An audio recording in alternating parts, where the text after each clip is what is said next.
Bonsoir à toutes et à tous, je suis ravi de vous retrouver à ce rendez-vous de 20 h. Ce soir, nous allons découvrir les nouvelles étapes de la vaccination en France, mais aussi dans toute l'Europe. Thierry Breton est notre invité, le commissaire européen et le responsable à l'échelle du continent. Aujourd'hui même, grand événement, l'Union européenne ouvre une action judiciaire contre AstraZeneca.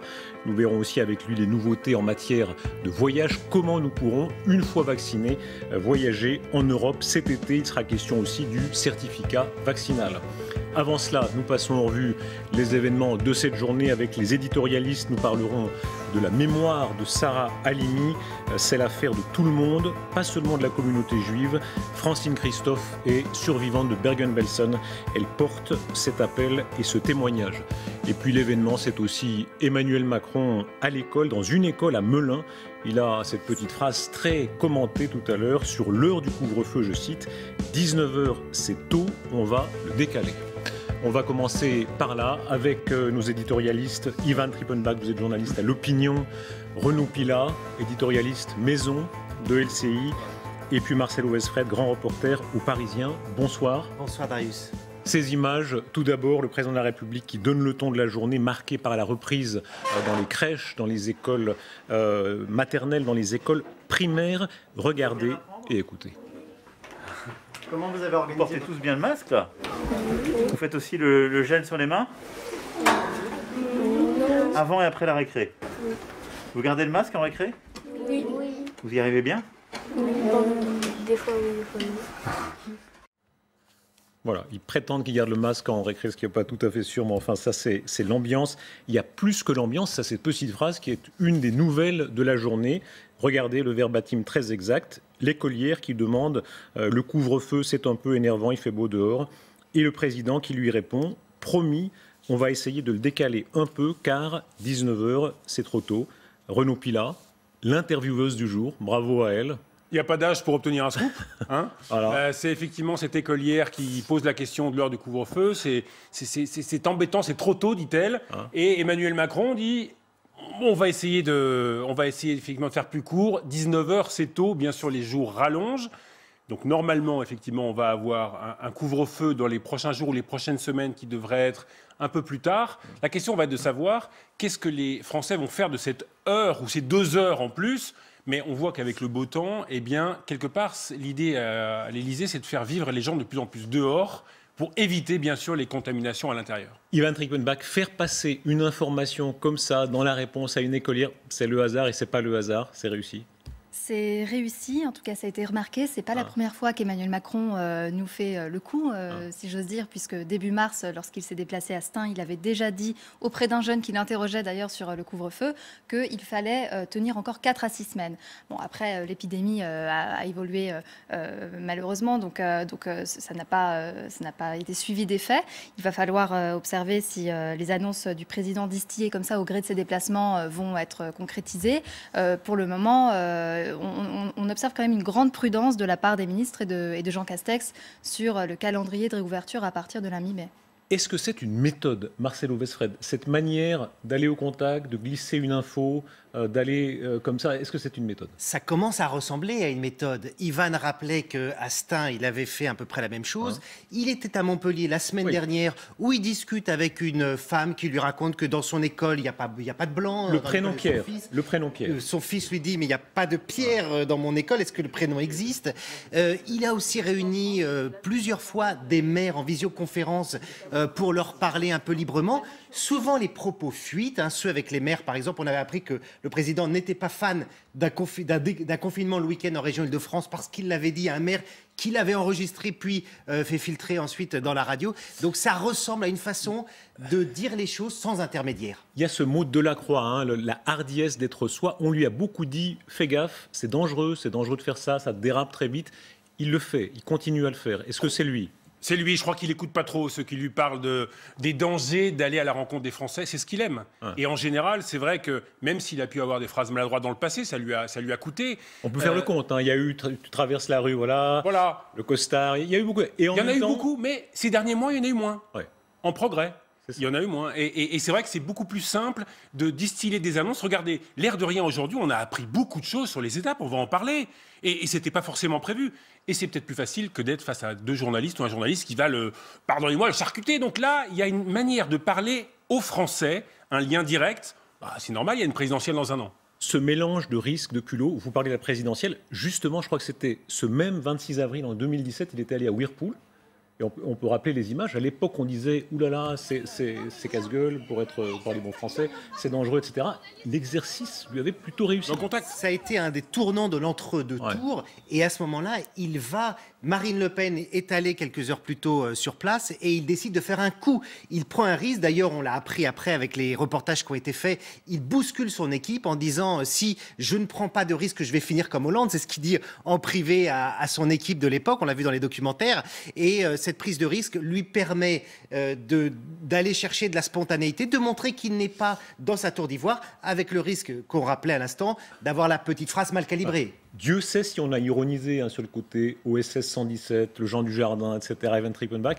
Cette prise de risque, ça continue. Est-ce que dans la campagne, ça peut lui servir ? Oui, ça peut lui servir si ça lui permet de renouer un peu avec ce côté disruptif et audacieux qu'on avait en 2017. En revanche, le risque, moi je dirais qu'il est un peu différent parce que c'est pas forcément la petite phrase mal maîtrisée aujourd'hui qui lui porterait préjudice, mais c'est le fait que ces annonces ne seraient pas suivies d'effets. Par exemple, la séquence sécurité d'il y a 10 jours, là encore, le lundi matin, on découvre sa longue interview dans le Figaro. Il y a ce déplacement à Montpellier et il y avait un parfum de campagne présidentielle. C'était un petit peu le coup non prévu, en tout cas. Et après, voilà, on a cet attentat, on a beaucoup de faits divers liés à la sécurité dans l'actualité, et donc il doit apporter des réponses. Parlons justement des questions de sécurité. C'est la journée qui a été marquée par l'hommage à Rambouillet. On va voir ces images. On salue la mémoire de la fonctionnaire de police assassinée par un assaillant fanatisé par le djihadisme. La maire de Rambouillet, Véronique Matillon, évoquait, je cite, « une femme exceptionnelle qui a consacré sa vie à celle des autres ». C'est une manière de souligner les engagements multiples de cette femme policière. D'autres rassemblements avaient lieu tout à l'heure, c'était à 17h30, un peu partout en France. Evan Rickenbach, les paroles de la maire de Rambouillet, ça n'est pas seulement un hommage, disons, convenu, c'est beaucoup plus que ça. Cette femme policière était à bien des égards un modèle. Oui, en tout cas, elle était très appréciée de son entourage, de ses collègues. On sait qu'elle était engagée dans le milieu associatif. Elle était mère de 2 enfants. Donc, évidemment, on peut se reconnaître très, très aisément, en fait, dans ce type de personnalité. À travers elle, c'est aussi l'institution policière qui est visée, bien évidemment. 9 membres des forces de l'ordre ou militaires ont perdu la vie dans des attentats depuis 2014, et ça, cet événement le rappelle. Il y a l'émotion et il y a la dimension politique. La droite, évidemment, a pris la main sur ce thème en demandant, en faisant notamment le lien entre immigration et terrorisme, ce que les macronistes réfutent. Est-ce que la droite peut, là, gagner du terrain ? Dans un premier temps, effectivement, elle va pousser cet argumentaire en faisant remarquer que les derniers attentats ont été effectivement perpétrés par des gens, souvent, souvenez-vous de Nice. À Nice, 48 heures avant, l'auteur de l'attentat était encore hors d'Europe et il rentre à travers l'Italie et il commet l'horrible attentat. À l'époque, d'ailleurs, Emmanuel Macron avait une petite phrase dans le Figaro pour dire, on est en novembre, que effectivement l'immigration, il y avait un sujet. Mais il y a une part de lien, dit-il. Il y a une part de lien. Mais c'était un bouger parce que jusqu'à maintenant, le président de la République, et d'une façon générale, refuse de faire cette connexion-là pour ne pas alimenter, non pas tellement les argumentaires de la droite, mais ceux de l'extrême droite. Est-ce que là, la droite a une chance d'enfoncer un coin entre Marine Le Pen et Emmanuel Macron pour 2022 ? Je crois que c'est son seul réel angle d'attaque, parce que la politique économique et sociale menée par Emmanuel Macron, on voit que depuis 4-5 ans, elle est plutôt pro-business. Alors tout a été chamboulé par la crise et tous ces milliards et ces milliards pour sauver l'économie française avec la pandémie. Mais sur la sécurité, on voit que c'est le talent d'Achille d'Emmanuel Macron. Pour l'instant, le bilan n'est pas reconnu positif par les Français. Plus de 80% des Français interrogés disent que la sécurité va jouer dans leur vote en 2022. Et on voit que la droite, les Républicains font tomber certains tabous. Jusqu'à maintenant, le lien entre l'immigration et le terrorisme, c'était Marine Le Pen. Eh bien, ce week-end, le tabou est tombé. Valérie Pécresse le dit. Elle est pourtant de la droite modérée. Est-ce que ça profite à Marine Le Pen? Les plus âgés d'entre nous se rappellent les guignols de l'info. C'était Jean-Marie Le Pen à l'époque, quand il était question de sécurité, il disait simplement « j'attends ». Il n'y avait pas à parler, j'attends, parce que ça lui profite. Est-ce que Marine Le Pen peut dire la même chose aujourd'hui? Oui, elle peut complètement dire la même chose dans la mesure où la droite épouse son discours. On l'a dit, le lien immigration-terrorisme, ça fait des lustres qu'elle l'établit. Après, Marine Le Pen, elle a commis un faux pas ce week-end, qui est d'appeler les militaires qui ont fait cette tribune dans Valeurs Actuelles, qui appelle en fait à une sorte de soulèvement ou d'intervention armée pour lutter contre la menace, le chaos en France. Marine Le Pen a endossé ce discours-là. Et donc là, elle a commis un faux pas alors qu'elle aurait pu justement ne faire qu'attendre. Dans une campagne, tout le monde tape sur tout le monde, mais de qui actuellement Emmanuel Macron a-t-il le plus peur? Son rival, son ennemi le plus marqué, c'est quoi? C'est la droite, c'est Bertrand, c'est Europe Écologie Les Verts, c'est qui? Je crois qu'il y a une réelle crainte qu'émerge un candidat de droite. Très clairement, on va dire que Xavier Bertrand, c'est lui pour l'instant. Les 16% de Xavier Bertrand dans les sondages, un an avant, c'est un démarrage qui est correct. Et donc, on surveille à l'Élysée, effectivement, Xavier Bertrand. C'est pour ça qu'on intervient sur la sécurité, c'est pour ça qu'on intervient sur l'immigration. On ne veut pas laisser, effectivement, Xavier Bertrand devenir le meilleur rempart face à Marine Le Pen. Qu'est-ce qui va jouer en 2022? Puisqu'elle est pour l'instant assurée d'être au second tour, on verra, mais enfin tous les sondages le montrent. Quel sera l'outil qui permettra de faire barrage à Marine Le Pen? Eh bien, c'est ça qui va jouer dans les prochaines semaines, prochains mois. Et puis, taper sur Europe Écologie Les Verts, on l'a vu, ce week-end, ça a été ce visuel qui a provoqué une tempête de réactions, on va le revoir, il attaque les boomers, n'est-ce pas, révélateur d'un vrai fossé de génération, avec cette photo de boomers voilà, sur une plage, riant, c'est évidemment la caricature. Ça a provoqué vraiment une tempête, avec raison, alors à charge et à décharge. Est-ce qu'il y a une part de vérité? Là, c'est révélateur d'un vrai fossé. Il y a des haines de classe, des haines d'identité, il y a aussi une antipathie de génération qui monte. Cette crise du Covid, elle a quand même monté un peu les Français les uns contre les autres. Il faut le dire, les jeunes, peut-être, à qui on demande de faire beaucoup de sacrifices pour la santé des seniors, les gens qui sont en première ligne par rapport aux autres, les restaurateurs par rapport aux médecins. Donc c'est vrai qu'il y a ce clivage.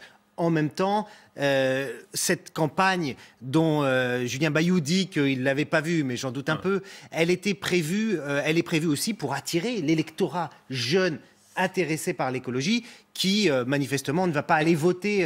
Voilà. Mais le problème, c'est que... des jeunes ne vont pas aller voter Europe Écologie parce qu'ils voient cette affiche. Enfin, franchement, je ne vois pas le rapport entre cette affiche et pour faire voter des jeunes. Le danger, moi, de cette affiche que je vois, c'est la généralisation. Là, une catégorie, les boomers, en gros, il faudrait traduire les réacs. Ouais. C'est les réacs, en gros. Mais est-ce que ça révèle pas quand même quelque chose de profond? Pas toujours dit, cette génération qui a connu le plein emploi, qui a pollué sans trop s'en soucier, qui a eu de la chance, quoi. Là, il y a quelque chose de profond. Oui, il y a quelque chose de profond parce que c'est l'approche, en fait, très profondément, c'est l'approche de l'écologie du parti ELV, qui est très clivante, qui est, alors certains disent sectaire, mais en tout cas qui est sectorielle, qui s'adresse à l'électorat jeune, du coup, qui effectivement vote plus que la moyenne écolo, mais qui a une manière de segmenter la politique et qui est complètement à rebours, par exemple, de ce que l'on peut observer en Europe, en Allemagne ou en Autriche, d'une tendance plus centriste et plus ouverte, en fait, de l'écologie politique. Quand on regarde les sondages, est-ce que les clivages sont aussi nets? Est-ce qu'entre boomers et non-boomers, je crois que je suis le seul boomer autour de cette table, à une année près, hein, vous êtes toutes... Une année près, oui. Hein? Non mais, erreur tactique, quel est le premier vote chez les 18-24 ans? Marine Le Pen. Ouais. C'est le Rassemblement National, c'est pas Europe Écologie. Et on connaît tous des quinquas sexagénaires qui sont devenus écolos. Donc honnêtement, là, sur cette affiche, 0 pointé. Alors, ils ont reconnu une erreur, c'est facile. Campagne non validée, si elle n'est pas validée, c'est aussi une erreur. Je crois que, honnêtement, quand on regarde les écolos allemands et la capacité à rassembler une grande partie des Allemands, il ferait mieux de regarder du côté d'outre-Rhin, les Français.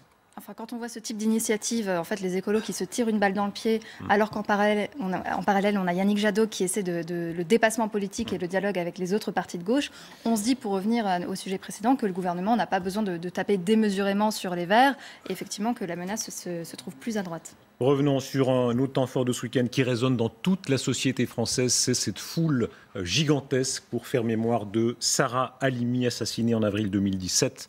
Le caractère antisémite de l'acte avait été établi, mais l'arrêt de la Cour de cassation a considéré que le meurtrier était irresponsable en raison d'une bouffée délirante liée au cannabis.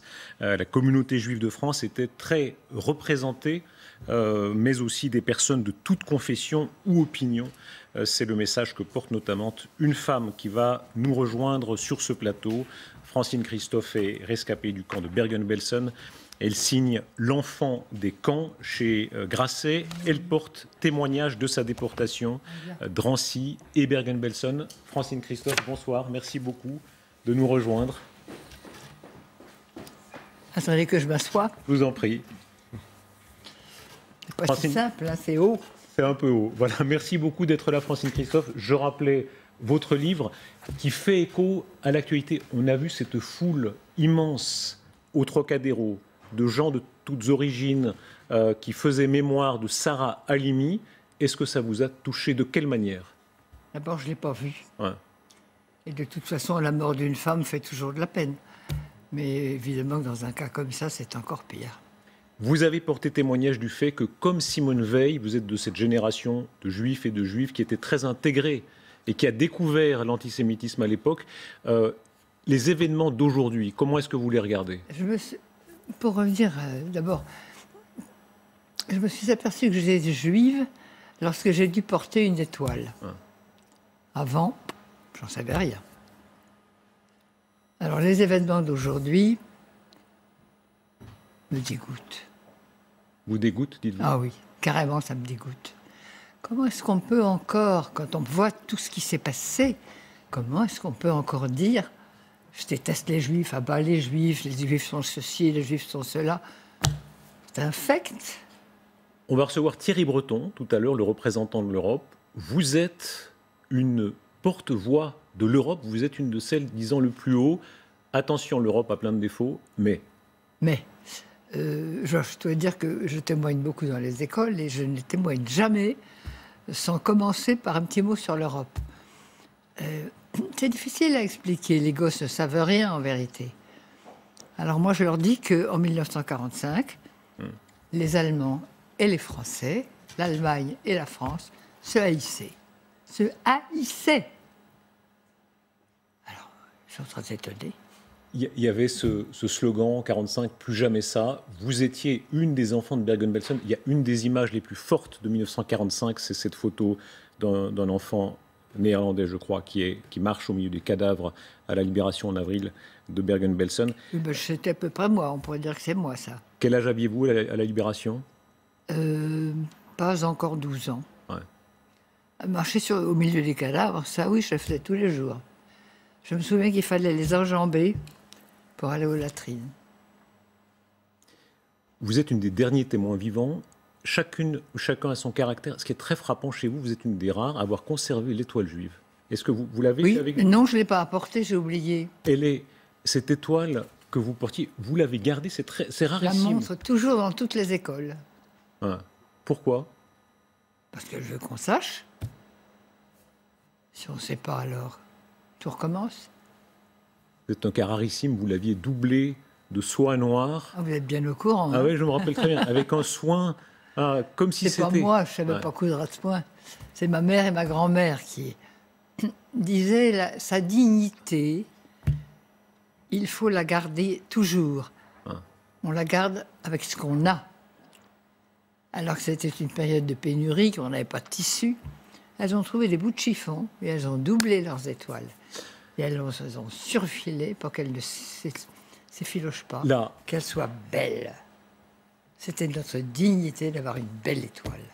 La solidarité, il y a le pire et il y a le meilleur. La solidarité, vous dites, dans l'école, quand vous êtes arrivé avec la directrice a été bien. La directrice, elle a réuni toutes les filles dans... Je dis les filles parce que les écoles n'étaient pas mixtes. Elle les a réunies toutes dans le préau. Et là, elle m'a prise dans ses bras. Et tout le monde a compris ce que ça voulait dire. Francine Christophe, quand on vous écoute, est-ce que la mémoire de la Shoah, Ivan Trippenbach, Renaud Pila, Marcelo, est-ce que la mémoire de la Shoah est en train d'évoluer? Est-ce que, hélas, ça s'éloigne un peu pour les nouvelles générations, c'est moins présent d'une manière ou d'une autre? Je crois que oui, ça s'éloigne, d'où la très grande importance de ce genre de témoignage. Très grande importance de ce genre de témoignage parce que on voit, et on le voit dans les enquêtes, on le voit dans les récits des professeurs, que ce soit au collège ou même avant, il y a aujourd'hui une dissipation de la mémoire. On est dans un nouvel écosystème où on est assiégé toute la journée de tas d'informations, et on ne prend pas le temps de regarder le passé. Je les reconnais, ça, ce sont mes gardiennes. Ce sont vos gardiennes là? Oui. Ouais. Vous avez une mémoire extraordinaire et vous allez dans les écoles. C'est moi, hein. Vous allez dans les écoles et les élèves sont très très impressionnés parce que vous dites tout. Vous parlez par exemple de la merde et vous faites allusion, comme dans ce que Marguerite Duras a raconté ou Antelme ont raconté sur le fait que c'était omniprésent dans le camp. Mais pourquoi cacher quelque chose?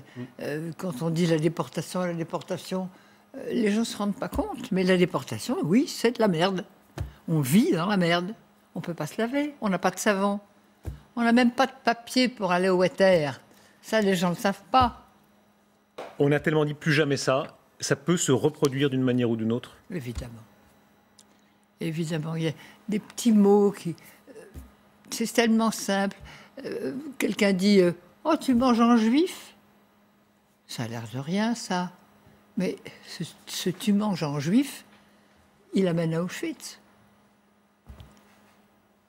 C'est si simple. Marcel Westfred, tout le monde, ou presque, apparemment est d'accord. Et en même temps, la classe politique, il y a beaucoup de divisions non dites, il y a beaucoup d'arrière-pensées, en toutes époques, aujourd'hui encore. C'est difficile d'abord d'intervenir après votre témoignage qui est extrêmement poignant. C'est vrai qu'il y a quand même un double phénomène, c'est-à-dire que c'est une réalité qui s'est banalisée parce qu'elle est inscrite dans les livres d'histoire et aujourd'hui, il n'y a peut-être plus le déni qu'on avait après-guerre et en même temps, il y a des mouvances radicalisées qui contestent la Shoah, l'enseignement de la Shoah. Donc c'est devenu un objet qui, hélas, est difficile à faire vivre. Hier, c'était la journée nationale des victimes de la déportation. Quand on voit les images dans les différentes municipalités où des gerbes ont été déposées, il n'y avait pas grand monde. Hélas. Merci beaucoup, Francine Christophe. Je recommande votre livre « L'enfant des camps » chez Grasset. Livre absolument extraordinaire qui renvoie au présent et notamment à l'Europe et à l'importance de l'Europe dont on va parler dans un instant dans la suite de cette émission de 20h. Elle continue avec Thierry Breton, l'homme qui est au cœur de la stratégie des vaccins en particulier en Europe. On parlera de l'action en justice, c'est l'événement du jour contre AstraZeneca. On parlera aussi des futurs certificats pour voyager. Nous nous retrouvons dans quelques minutes.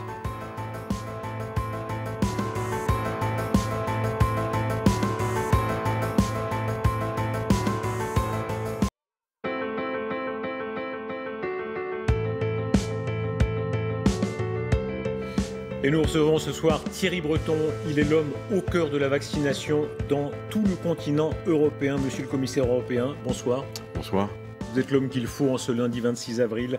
C'est l'annonce sur les voyages possibles pour les vacciner. C'était Mme von der Leyen ce matin dans New York Times. Cet après-midi, le coup de tonnerre, c'est l'Union européenne qui lance une action en justice contre AstraZeneca. On va parler de ça, de vous, plus généralement, de l'Europe. D'abord, cette action contre AstraZeneca, cette fois, c'est en justice. Qu'est-ce que vous lui reprochez exactement? Vous savez, tous nos téléspectateurs savent qu'on a eu un problème avec AstraZeneca au début de la campagne vaccinale. Je rappelle que AstraZeneca a été approuvé à la fin du mois de janvier par notre autorité de santé. Et donc, au cours du premier trimestre, AstraZeneca devait livrer 120 millions de doses à l'Union européenne. Pour des raisons diverses, ils n'en ont livré que 30 millions. Ça fait quand même un manque assez important. Et donc, moi, vous savez, je suis en charge d'approvisionner les États membres en vaccins. C'est ça ma mission. C'est un manquement grave. Donc il y a eu un manquement, mais mon rôle, c'est de faire en sorte que l'on fasse tout pour que ces vaccins arrivent, y compris ceux qu'on n'a pas vus au premier trimestre et qu'on attend éventuellement au second trimestre, même si, je tiens à le dire à nos téléspectateurs, l'objectif qui est le nôtre, et vous le connaissez, d'être à la mi-juillet à 70% de la population adulte, on le tiendra. On le tiendra, quoi qu'il arrive.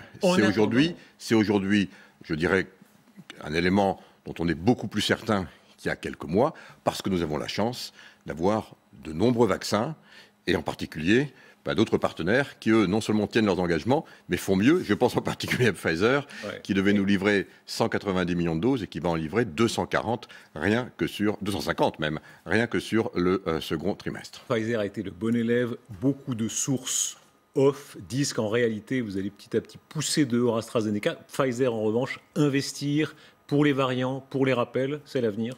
Non, alors les sources off, non, elles ont parfaitement le droit de s'exprimer, mais puisque vous vous adressez à celui qui est en charge du dossier, eh bien, je vous dis que rien n'est arrêté. Il y a eu d'abord, conformément au contrat, une lettre d'injonction il y a une vingtaine de jours. On a vu que ce n'était pas suffisant. On passe maintenant à la deuxième phase du contrat, et donc on verra bien. Y compris comment se comporte AstraZeneca sur le deuxième trimestre. Moi, je vais vous le dire, mon objectif, c'est qu'on ait le plus de doses pour que l'on vaccine le plus vite les Européens. Thierry Breton, quand même, AstraZeneca, on est au point où beaucoup de gens attendent, essayent de trouver une autre solution pour Pfizer plutôt qu'AstraZeneca. La crise de confiance est très grave. Cette action judiciaire va encore l'aggraver. Vous-même, vous êtes vacciné à quoi? Moi, j'ai été vacciné, mais ce qu'on m'a proposé, je n'ai rien demandé. On m'a proposé du Pfizer, c'est comme ça. Je vais vous dire, j'aurais préféré vous dire ce soir l'AstraZeneca. C'est comme ça. Non, c'est comme ça. Et puis, je vais vous dire une chose.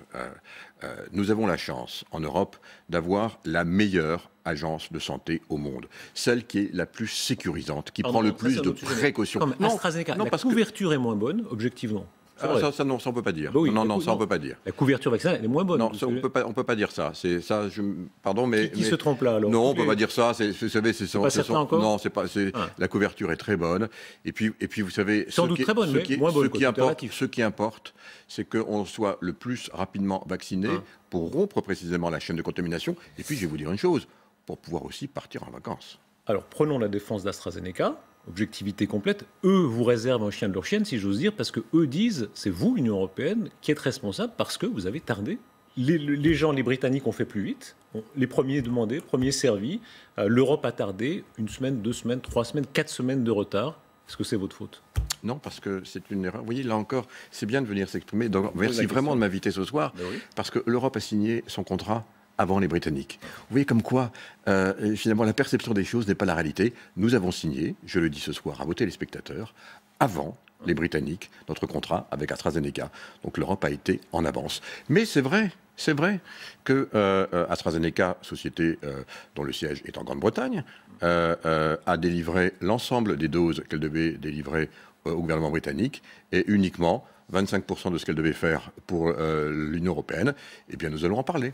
Si on regarde le résultat, quels que soient les aléas, on peut le voir ici, il y a quand même de fait une forme de retard, on peut appeler ça par tout le nom qu'on voudra, de retard européen si on compare. Alors il y a d'autres parties du monde où ça ne se passe pas forcément bien, mais voilà, si on fait la comparaison, c'est le nombre de doses de vaccins administrés pour 100 habitants.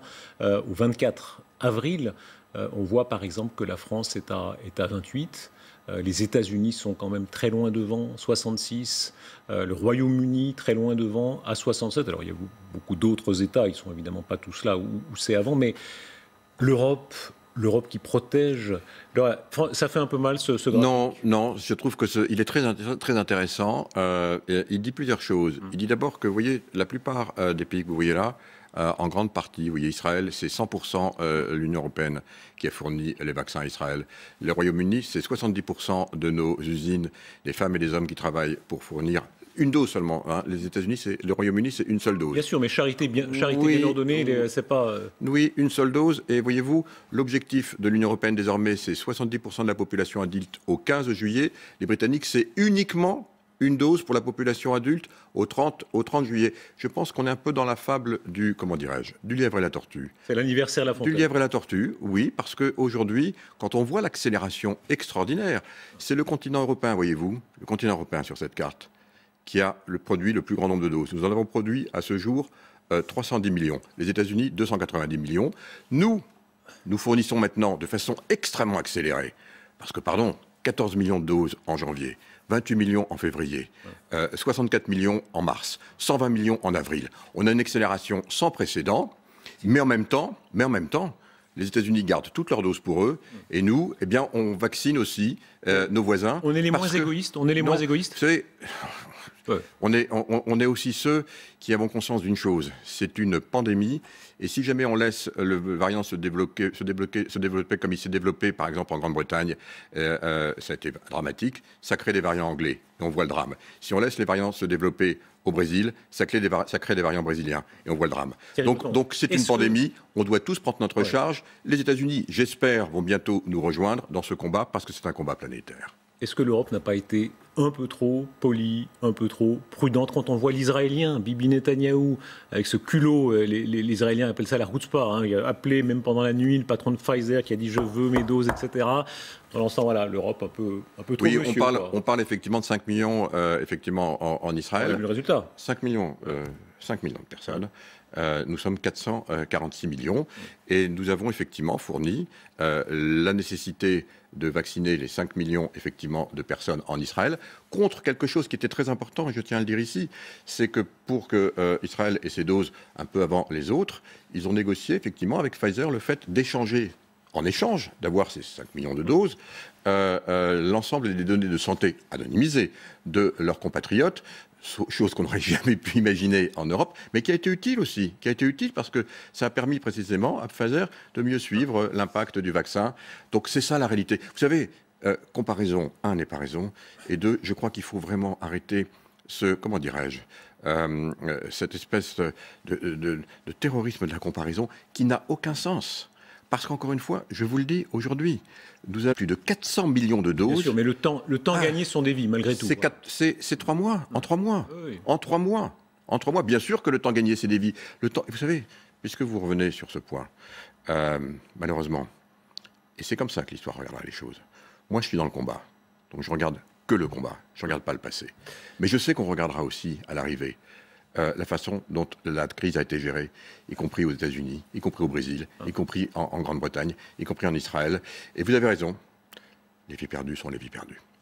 Thierry Breton, c'est la journée d'annonce très importante. Ursula von der Leyen qui, dans le New York Times, on va voir la citation exacte, déclarait « Une chose est claire, les 27 États membres de l'Union européenne accepteront sans condition tous ceux qui sont vaccinés avec des vaccins approuvés par l'Agence européenne du médicament ». Cela sonne comme le grand retour de la circulation des personnes. Qu'est-ce que ça signifie, en sens, si j'ose dire, inverse pour les Européens en Europe? Comment ça va se passer? Alors d'abord, nous avons décidé de mettre un pass en commun, un pass numérique qui permet d'intégrer l'état de ce que nous sommes pour ceux qui le souhaiteront. C'est un pass volontaire par rapport à la maladie. En d'autres termes, si vous êtes porteur d'anticorps parce que vous l'avez eu, ce sera indiqué. Si vous avez été vacciné totalement, ce sera indiqué. Et si c'est ni le cas A ni le cas B, et qu'on vous demande un test PCR pour pouvoir rentrer dans tel lieu ou traverser telle frontière, ce sera également indiqué. En clair, pardon, je suis vacciné, double dose, enfin, voilà. Je peux voyager partout en Union européenne cet été. Vous aurez donc ce pass qui vous permettra effectivement, si un pays le demande, si par exemple vous voulez rentrer dans une salle de spectacle qui, parce qu'elle a la responsabilité de la sécurité de ceux qu'elle va accueillir, le demande, eh bien vous l'aurez, vous pourrez rentrer. Ceux qui ne l'ont pas, je leur dis tout de suite, ils pourront aussi rentrer, mais avec d'autres contraintes, par exemple un test PCR, voire des tests antigènes, peut-être le demander à l'entrée. Ça va faciliter donc la fluidité. Les voyages cet été, général, dès lors qu'on est vacciné? Moi, vous le savez, je me bats. J'allais dire nuit et jour avec mon équipe, pour que les doses dont j'ai parlé tout à l'heure arrivent, et elles arrivent massivement maintenant dans chacun des États membres, pour que ces doses soient là, et pour que précisément on puisse atteindre ce chiffre de 70%, qui est un chiffre de... Évidemment, c'est pas une fin en soi, c'est un passage. Mais c'est un passage qui est important, parce que certains commencent à dire qu'à partir de ce chiffre, on commence à limiter très sensiblement la propagation du virus. Certains vont même jusqu'à dire que c'est le début de l'immunité collective. Et donc, ce sera un élément très important pour pouvoir effectivement repartir en vacances sans doute en Europe. Je pense que pour l'instant, c'est plutôt ce qu'il faut viser, en tout cas encore cet été. Thierry Breton, vous n'êtes pas seulement Monsieur Vaccin, vous êtes vraiment un des personnages forts de l'Union européenne, commissaire au marché. C'est tout notre avenir, les prochains mois dont vous pouvez parler, mais aussi l'endettement qui pèsera d'une manière ou d'une autre sur nous en général. Alors, dans votre CV, on va parler de votre CV, c'est un des plus impressionnants d'Europe. Ce qui est très marquant, c'est que vous êtes sans doute le seul ministre de l'économie des 20 dernières années à afficher une réduction de la dette en France. Ça se porte comme une décoration. C'est mieux que commandeur de toutes les légions d'honneur, non? C'est rare, disons. Je me suis dit, après ce passage à Bercy, voilà, je suis parti ensuite enseigner dans une grande université américaine pendant quelques temps. Je trouvais que c'était bien de le faire. J'ai aussi écrit un peu, parce que c'était le moment de le faire aussi, pour mettre mes idées en place, y compris pour enseigner la gouvernance et l'économie à mes étudiants. Et j'ai appelé finalement ce livre de façon un peu simple, Antidette. Aujourd'hui, on n'est pas dans antidette, on est dans superdette. Oui, au niveau mondial. Voilà. Au niveau mondial. Est-ce que c'est dangereux? C'est un sujet énorme. C'est un sujet énorme. Et voyez-vous... Pardon, dangereux en quoi? C'est un sujet énorme. C'est vous qui avez dit dangereux, moi je dis énorme. Je dis que c'est un sujet énorme dans la mesure où, évidemment, une dette, d'abord, je le dis très clairement, c'est fait pour être remboursé. Ouais. Donc ces dettes, d'une façon ou d'une autre, il faudra les rembourser. Et pas uniquement nous en France, pas uniquement nous en Europe, au niveau planétaire. Jamais la planète n'a été aussi endettée. On est dans ce contexte un peu dans une situation de guerre. Hein. Donc il faut bien être conscient qu'on aura ce sujet devant nous, mais chaque chose en son temps. Pour l'instant, le combat, c'est vraiment de vaincre la pandémie, au niveau, pardon d'y revenir, mais c'est tellement essentiel, d'abord au niveau européen, ensuite, parce qu'évidemment, on va atteindre l'immunité, j'en suis convaincu, collective au courant de l'été, et aussi avec nos amis américains. Mais enfin, à nous deux, on représente 800 millions d'habitants. Il y a encore 8 milliards d'habitants à vacciner sur la planète. Donc, enfin, 8 milliards d'habitants, donc on a 10% seulement qui seront vaccinés. Ça va être un enjeu absolument essentiel qui nous incombe. Et puis derrière, évidemment, il y a tous les moyens financiers que l'on met aujourd'hui à la disposition, et c'est normal, de ceux qui souffrent de cette situation, parce qu'on a tout simplement arrêté leur activité, on leur a imposé cet arrêt, il va falloir le rembourser. Ce poids de la dette, le hasard fait que je viens de Suisse, un pays où, pas tout le monde, il y a des avis divers, mais enfin, la majorité est assez frugale. On a un ministre des Finances qui dit les dettes, ce sont les impôts que les citoyens n'ont pas encore payés, que les citoyens vont payer. Est-ce que c'est vrai? Oui, bien sûr. Les impôts, en tout cas, ce sont donc les dettes, les citoyens les paieront. Évidemment, c'est les revenus à venir qui vont évidemment devoir payer ces dettes. Alors, il y a deux éléments à avoir en tête. Le premier, c'est que on a sans doute dans cette situation une chance, si je puis dire, c'est qu'on a des taux d'intérêt extrêmement bas. Donc, c'est le moment effectivement d'avoir des maturités, comme on dit. Mais ça peut changer, avec ce qui se passe aux États-Unis. Bien sûr, ça peut changer. Vous avez raison. Pour l'instant, c'est pas le cas. Les taux peuvent remonter dans les prochains mois. De toute façon, les taux ne resteront pas éternellement à zéro. C'est le cas aujourd'hui, voire négatif. Donc, il faut effectivement utiliser cette période. Et c'est ce que nous allons faire nous-mêmes à la Commission européenne, puisque nous avons décidé de nous endetter à hauteur de 750 milliards pour le redistribuer aux États membres. Et on va avoir des maturités extrêmement longues. Quand je dis très longues, c'est-à-dire des remboursements sur 20, 30, 40 ans peut-être. Donc ça, c'est le premier point. Ça veut donc dire qu'on se donne le temps de le faire. Et on le donne le temps sur une ou deux générations. Parce que, voyez-vous, c'est une crise qui touche, une crise séculaire. Donc aujourd'hui, l'objectif, c'est de faire en sorte, tout simplement, qu'on s'en sorte collectivement, y compris pour l'avenir. Donc on investit aussi sur l'avenir en faisant ce qu'on fait, mais c'est vrai qu'il faudra l'étaler le plus longtemps possible. Pour nous, par exemple, en Europe, on est en train d'imaginer des mécanismes pour pouvoir financer, par exemple, un mécanisme d'ajustement carbone aux frontières, par exemple, évidemment, la fameuse taxe numérique, donc des taxes nouvelles qui vont nous permettre d'avoir des ressources nouvelles pour précisément rembourser ce gigantesque emprunt. Quand on voit la reprise américaine très impressionnante, est-ce que ça ne vous rend pas jaloux, une espèce de dynamisme? Est-ce que vous entendez ces voix, notamment aux États-Unis, qui disent voilà, l'Europe un peu molle pour la vaccination, un peu molle pour la reprise, côté un petit peu vieille Europe, alors que chez eux, ça flambe? Alors j'ai toujours l'habitude d'entendre ça, vous savez, depuis 30 ans qu'on parle on entend toujours ça. Alors on a dit ce qu'on avait à dire sur les vaccins, attendons. Moi je vois une véritable accélération, donc attendons si vous le voulez bien. En revanche, pour la reprise, là où vous avez raison, c'est que les États-Unis ont décidé d'avoir un plan nouveau, un nouveau plan près de 2000 milliards, c'est quand même, excusez du peu, c'est pas rien. Ça manque en Europe, franchement. Alors, on a quand même mis notre 750 milliards, on va continuer à avancer, les États membres font aussi un travail énorme. Je veux juste ouvrir une petite parenthèse. Nous sommes des grandes démocraties, les États-Unis et l'Europe. Le plan qui a été annoncé par le président Biden, il n'est pas encore voté. Et vous savez, aux États-Unis, il faut avoir le vote des deux chambres. Il arrive quand même, c'est le seul pays au monde, le seul continent au monde, où il arrive assez fréquemment que les budgets ne soient pas payés, et que soient pas votés, et que les fonctionnaires ne soient pas payés. Donc, attendons, là encore, de voir ce qui va se passer.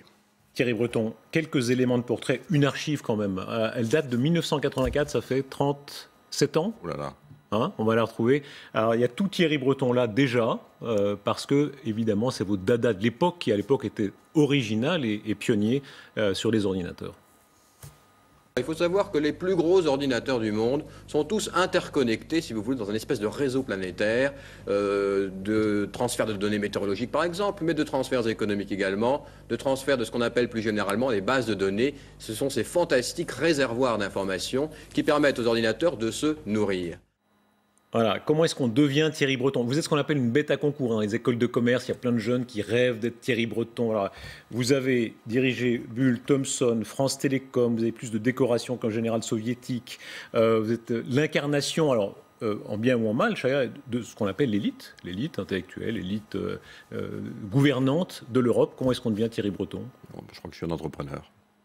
Je suis un entrepreneur, c'est tout. Ma vie a été ça. J'ai créé ma première société. Vous voyez là, quand vous me voyez, j'étais un jeune, tout le monde l'a vu, ce que je ne suis plus aujourd'hui, chef d'entreprise. J'avais pas 30 ans, évidemment, puisque si c'était en 1980, j'avais pas 30 ans, mais j'avais créé ma première société. Elle était à New York, avec une filiale aussi à Dakar et à Paris, voilà.